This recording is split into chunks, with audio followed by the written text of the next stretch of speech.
আমি এই ফলের ছবি দেওয়ার পরে অনেকেই এটা কি ফল এটা চিনতে পেরেছেন, আবার অনেকেই চিনতে পারেননি যে এটা কি ফল। তো আজকে আমি এই ভিডিওর মধ্যে আপনাদেরকে এই ফলের নামটা বলবো এবং এটা কিভাবে খেতে হয় সেটাও দেখিয়ে দিব। তো আসসালামু আলাইকুম, সবাই কেমন আছেন? আশা করি সবাই ভালো আছেন। আমিও আলহামদুলিল্লাহ অনেক ভালো আছি। তো এই ফলটার নাম হচ্ছে প্যাশন ফ্রুট, বা এটাকে আনারকলিও বলে, আবার এটার নাম হচ্ছে ট্যাংফলও বলে। বিভিন্ন জায়গায় বিভিন্ন নাম, আরও নাম থাকতে পারে। আমি আসলে এই তিনটা নামই জানি, যার জন্য আপনাদের সাথে এই তিনটা নামই শেয়ার করলাম। তো প্রথমে এই ফলটাকে সুন্দরভাবে কেটে নিতে হবে মাথাটা।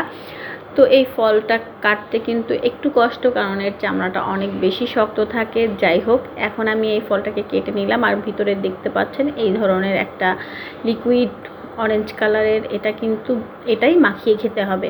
তো এর মধ্যে আমি চিনি দিয়ে দিব, সাথে দিব মরিচের গুঁড়া আর লবণ। সাধারণত সবাই এগুলোই দেয়, আর আমি একটু বিট লবণ দিয়েছিলাম, কেননা আমার ঘরে বিট লবণ ছিল আর আমার কাছে মনে হয়েছে যে বিট লবণটা দিলে মনে হয় এর টেস্টটা আরও ভালো আসবে। আসলেই কিন্তু আরও ভালোই এসেছিল। যাই হোক, এখন এটাকে সুন্দরভাবে মাখিয়ে নিতে হবে। আর এটা কিন্তু একটু মাখানোটা প্যারা, কারণ ছোট একটা জায়গার মধ্যে মাখাতে হয়। তো যাই হোক, আমার মাখানো শেষ। এখন আমি আপনাদেরকে এটা খেয়ে বলবো আর কি যে এটা কেমন টেস্ট। এটা কিন্তু অনেক মজা। এটার কালারটা আসলে আসতেছিল না, কারণ আমি একদম রোদ্রের মধ্যে দাঁড়িয়ে ভিডিওটা করছিলাম। যাই হোক, যারা খান নাই অবশ্যই খেয়ে দেখবেন, এটা আসলে অনেক মজার একটা ফল। তো সবাই ভালো থাকবেন, সুস্থ থাকবেন, আমার জন্য অনেক দোয়া করবেন। আল্লাহ হাফেজ।